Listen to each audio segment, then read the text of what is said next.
Hey there, this is Marky2200 and today we're going to be ranking all cars from Need for Speed Pro Street, ranked from worst to best on a drift event.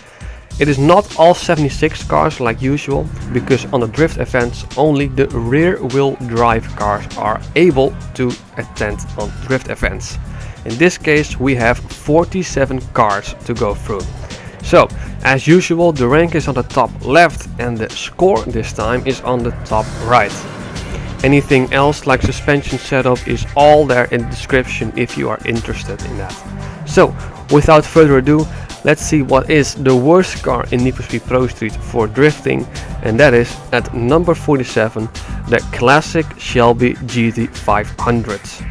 It achieved a score of only 5,885 points, and well, you can see it's not very great. You see, the thing with these classic muscle cars in drifting, some of them are terrible, some of them are decent, some of them are great. Again here, number 46, the Plymouth Roadrunner, 6,675 points. And here we have the supercar, Aston Martin DBR9, 6,692 points. The thing though with the supercars in drift events is that, well, it's clear that the supercars are the worst type of cars in the game for drifting. And to be honest, supercars are not the first kind of cars you think about when you think about drifting. It's very reflected here. We have the Koenigsegg CCX at number 43, 6,998 points. The next couple of cars again are supercars, and only the best supercar for drifting is at number 15, which is actually very unusual for the supercars.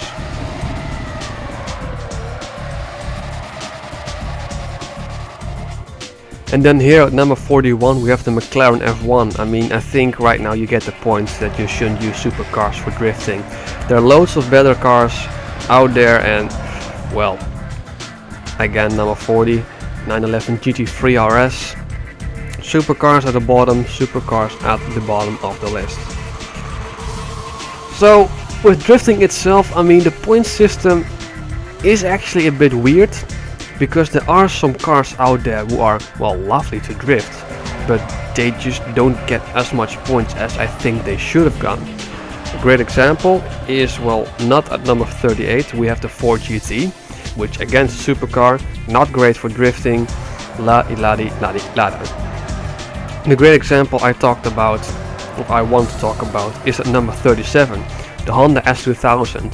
The car was very lovely to drift, but it only achieved a score of 7,537 points. I mean, it goes through the corners pretty easily, pretty neatly, but it just didn't achieve as much point as I thought it should have. Number 36, Aston Martin DB9, 7,548 points. Yeah, I mean,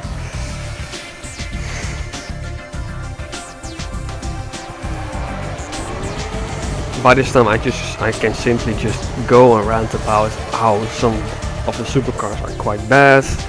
You see it on your screen. Number 34, not a supercar though.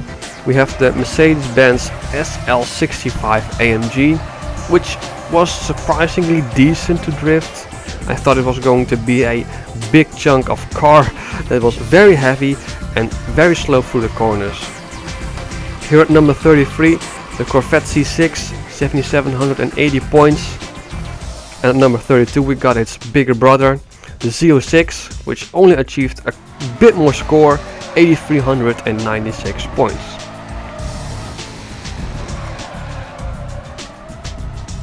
Classic muscle car number 31, Plymouth Barracuda or Plymouth Hemicuda, as however you wanted to call it.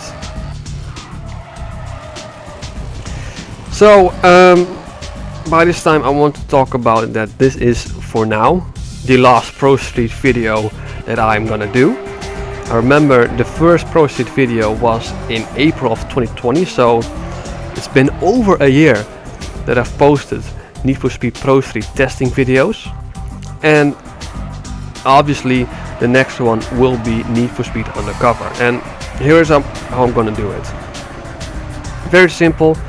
I'm gonna first rank all the tier 1 or the lowest tier cars from worst to best.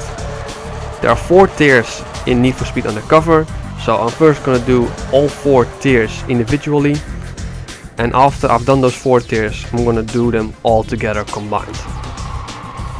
The thing is though, my original plan was also to do an acceleration test, but there is already an acceleration test on YouTube. It's not the best quality, it's a bit old, so I haven't decided yet if I am gonna do acceleration test, and with acceleration test I mean from 0 to 200 kilometers an hour and back to 0 fully upgraded cars. So that's that. It's only going to be like a couple of videos. I mean, with Pro Street we've done like over 15 videos, and with Need for Speed Undercover it's going to be like 10-ish. No, we've done more than 15 on Pro Street. I don't know how many I did, but loads. So it's going to be 5 lap time videos. I haven't decided what circuit I'm going to use in Undercover because there aren't many great testing circuits, but we'll have to wait and see. Anyway, we are number 22, Ford Mustang GT. I mean, again, it's decent. You know, at the end of this video I'm going to tell you really all you really need to know about drifting in Need for Speed Pro Street, but that's at the end. Number 21 we have the C2 Corvette achieving a score of 10,210. I mean, yeah, it's decent, it's good. It's average, I guess. At the top 20 here we have the Pontiac Soulseeds GXP achieving a score of 10,344. I went a bit wide there just to maximize the amount of points that I could get. Really, these cars right here, I mean, they're okay. This is a 350Z, again, it's an okay car, it's not great. At number 18 we have the Lotus Elise achieving a score of 10,411, which again is pretty good. Everything over 10,000 is, in my opinion, quite good. But realistically, at the end of the day, you know what, I'm gonna save that for the end of the video. I'm gonna save it for the end of the video. So we have the E46 BMW and then the Dodge Charger, which was actually surprisingly good. I mean, you expect a very long bulky muscle car to have no drifting skills or capability whatsoever, but it actually wasn't that bad. And here we have the best supercar in the game for drifting. We have at number 15 the Pagani Zonda, 10,652. I mean, you could spend 741,000 of your hard-earned dollars to buy a Pagani Zonda just for drifting, but I mean, that would be the biggest waste of your career in Need for Speed Pro Street. You'd far rather be better off using any of these cars that are above it, like at number 13 the Infiniti G35, number 12 the Porsche Cayman S, but again, you wouldn't pick any of these cars over like the top 3 or the top 4.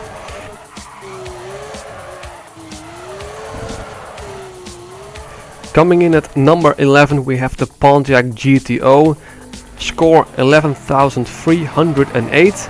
It's quite good, yes, but it's not as good as our top cars. BMW Z4M at the number 10, we've reached the top 10 at 11,441 score. Again, quite good, but not as great as our top cars. And I'm keeping referring to our top cars because, well, you'll know why. Number 9, the Chevrolet Chevelle SS. Surprisingly good actually. I thought it would be difficult to turn, but it wasn't the case at all. Number 8, Toyota Corolla GTS, or the AE86 as many will call it. It's very famous, it's well known for drifting, however it only reached the number 8 spot. However, not a bad drifting car whatsoever. Again, quite surprising, number 7, Ford Mustang GT from 2003. Quite a lovely car to drift, 11,932 score it reached. However, you wouldn't really use any of these cars for drifting. I mean, it wouldn't be your first choice, would it? Same goes with number 6, quite surprising again. Because at number 6 we have the Chevrolet Camaro from 1967, and we've reached the score of the above 12,000. In fact, it reached 12,069 score. Best classic muscle car to drift in Need for Speed Pro Street, but again, why would you? Why would you? It'll be all clear once we reach the top 2. We've reached the top 5 first, and at number 5 we have the Acura NSX. It achieved a score of 12,223. Again, you know, I'll stop talking about it. Why you would know, why you wouldn't pick any of these cars. But here we are, top 5. I mean, this is the 5th best car, and prior to these tests, I mean, I haven't used many of these cars for drifting. There are a couple of cars that I've used for drifting, but when it comes to drifting in Need for Speed Pro Street in career mode, there's really only 1 or 2 paths I use for drifting.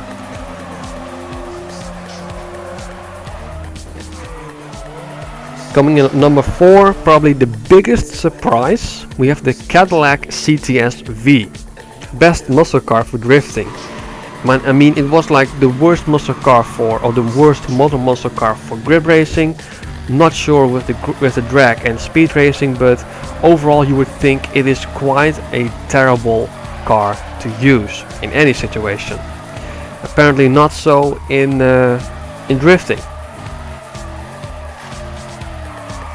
I mean, it doesn't do any wonders, it's just all round good. It's not great in any of the aspects, but as you can see, it handles decently, it has decent amount of power. I would say, if you haven't tried out this car for drifting, you should. Quite a bit of fun.